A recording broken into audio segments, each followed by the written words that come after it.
Hello everyone, আসসালামু আলাইকুম। আমি মেঘা, আশা করছি আপনারা সবাই ভালো আছেন। চলে আসলাম আজকে একদমই ছোট্ট একটা ভিডিও নিয়ে, যেখানে আমরা খুবই সামান্য কিছু জিনিস দেখব, কিন্তু এই জিনিসগুলোর পেছনে আছে অনেক বড় রহস্য। কারণ এই জিনিসগুলো তৈরি করতে একটা মানুষের ভীষণ কষ্ট হয়। যেমন এই ধরনের এই যে কি চেইনগুলো, এটার প্রাইস কিন্তু 100 টাকা। দেখে মনে হচ্ছে না এত ছোট জিনিসের এত প্রাইস কেন বেশি? তার কারণ হচ্ছে এই জিনিসগুলো তৈরি করতে, এই ছোটো ছোটো জিনিসগুলো তৈরি করতে একটা মানুষকে প্রচুর এফোর্ট দিতে হয়, অনেক সময় দিতে হয়।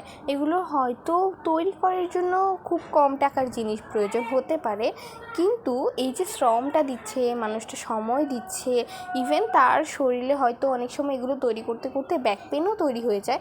এই যে সে কষ্ট করে আপনার ঘরকে সুন্দর করার জন্য এত কিছু তৈরি করছে, সেটার মূল্য আমার মনে হয় 100 টাকার কাছে খুবই নগণ্য।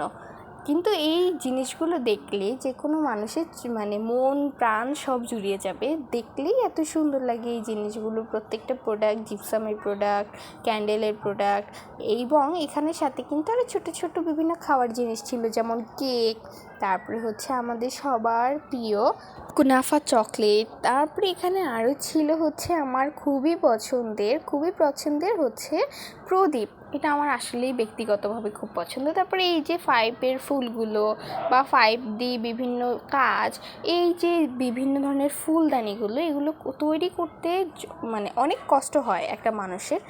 টাকাটা মেটার না আমার মনে হয়। এই ক্ষেত্রে আমি মনে করি আপনারাও এই কষ্টটার মূল্য বুঝবেন অবশ্যই।